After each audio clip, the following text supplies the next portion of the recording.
We have some news just coming in, and this has got to do with the Nikki Yadav murder case. Accused Sahil's father has now gone to jail in murder case. Had gone to jail is what we are learning 25 years ago. Virendra, father of Nikki murder accused Sahil Gehlot, has also been arrested by the Delhi Police Crime Branch on charges of a conspiracy. During interrogation, the crime branch has come to know that Sahil's father, Virendra, was accused of killing a person in the village itself. Virendra was accused of killing a person in 1997 during the time police had arrested him. The case, the lower court, had run where Virendra was convicted in the murder case by the lower court. Virendra had filed a petition against the lower court by the High Court and was acquitted by the High Court, is what we are learning. In the year 1997, a man was beaten to death with sticks in a mutual dispute in the village.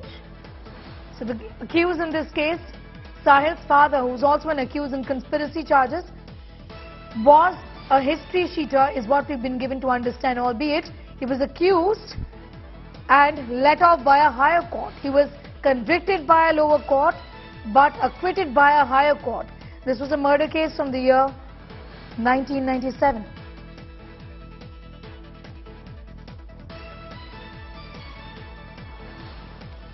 This man on your screens, Virendra, is the father of Sahil Gehlot, who was in fact in jail around the time in the year 1997 in a murder case. He was convicted by a lower court and acquitted by a higher court, is what we know.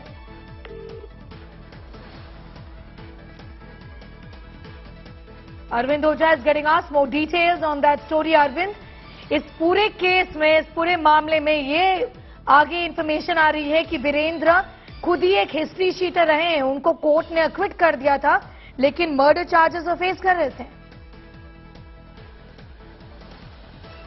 जी बिल्कुल, देखिए जो main accused है साहिल, उसके जो father Virendra, जिनको criminal conspiracy के तहत crime branch की टीम ने गिरफ्तार किया है। इंटरोगेशन के दौरान ये पता चला है कि जो साहिल के फादर है वीरेंद्र, उनका क्रिमिनल हिस्ट्री रहा है। उनकी 1997 में दिल्ली के द्वारका इलाके में जो मित्राऊ विलेज है, वहां पर एक मर्डर हुआ था और उस मर्डर का केस वीरेंद्र पर लगा था, जिसके बाद उस दौरान पुलिस ने उनको अरेस्ट किया था और वो जेल में भी रहे थे। केस चला था, जिसके बाद सेशन कोर्ट ने उनको कन्विक्ट किया था, लेकिन उस सेशन कोर्ट के ऑर्डर को चैलेंज किया था साहिल के फादर वीरेंद्र ने हाई कोर्ट में, जिसके बाद हाई कोर्ट ने उन्हें बरी कर दिया था।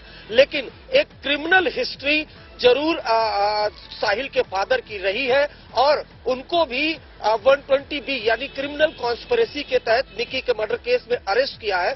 तो पुलिस कहीं ना कहीं जो चार्जशीट जब बनाएगी तो वो इस बात का जिक्र करेगी, जो साहिल के फादर की क्रिमिनल हिस्ट्री है उसका जिक्र करेगी, क्योंकि अब इस केस में जो निकी यादव का केस है उसमें न सिर्फ साहिल बल्कि दिल्ली पुलिस का एक कांस्टेबल समेत कुल 6 लोगों को अरेस्ट किया गया है। तो एक एक करके जो पूरा इंटरोगेशन है वो दिल्ली पुलिस कर रही है कि किस तरीके से एक प्लानिंग के तहत, एक आपराधिक षड्यंत्र के तहत निक्की यादव की हत्या की गई, उसकी बॉडी को फ्रिज में छिपाया गया था।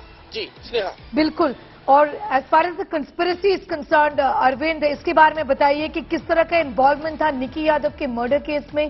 क्या उन्होंने सच्चाई छिपाई या उनका और भी ज्यादा इस पर इन्वॉल्वमेंट था बॉडी डिस्पोज करने के लिए? और क्या डिटेल्स इमर्ज हो रहे हैं इन्वेस्टिगेशंस के दौरान?